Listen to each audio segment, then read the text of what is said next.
কক্সবাজার হিমছড়ি পাহাড়ে টাকা দিয়ে টিকিট ক্রয় করে পাহাড়ে ওঠা আর নিজের পকেটে টাকা খরচ করে বদলে দেওয়া একই কথা। Hello viewers, welcome to my new video.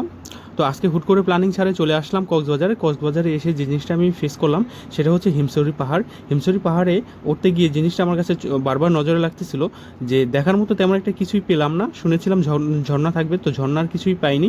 তবে একটা জিনিস বুঝতে পেরেছি, সেটা হচ্ছে নিজের পকেটে টাকা খরচ করে কষ্ট করে পাহাড়ে উঠে আবার আস্তে আস্তে করে নেমে গেলাম, কিন্তু দেখার মতো কিছুই পেলাম না। তো আমার কাছে টোটালি মনে হয়েছিল নিজের পকেটে টাকা দিয়ে টিকিট ক্রয় করা আর নিজের পকেটে টাকা খরচ করে বদলে দেওয়া একই কথা। আপনি কক্সবাজার আসবেন অথচ হিমছড়িতে যাবেন না, এরকম চালাকিটা তো আর করতেই পারেন না। তো সেই চালাকির প্রমাণ দিতে যেয়ে আজকে এখানে আসা। তো এখানে যে অবস্থাটা ফেস করেছি সেটা তো অবশ্যই আমি আপনাদের মাঝে শেয়ার করতেছি, আপনারা দেখতে পাচ্ছেন।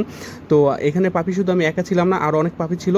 তো আমরা নতুন পাপি আমরা উঠতেছি আর বাকি সবাইটা আস্তে আস্তে নেমে যাচ্ছে, বুঝছেন। তো তাদের কাছ থেকে যখন আমি এক্সপিরিয়েন্সের কথা শেয়ার করলাম, তারা বললো খুবই ভালো ভাই, যেন ঘুরে আসলে পরে ব্যাপারটা বুঝবেন।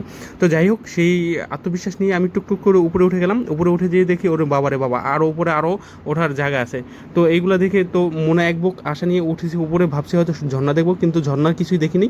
তবে আর কি করার, মানুষজন তো দেখেছি, মানুষজন দেখে মন শান্তি হয়ে গেছে। তো ভিউয়ার্স, উপরে উঠে আমি যে জিনিসটা ফেস করেছিলাম, প্রচণ্ড গরম ছিল, প্রচণ্ড গরম।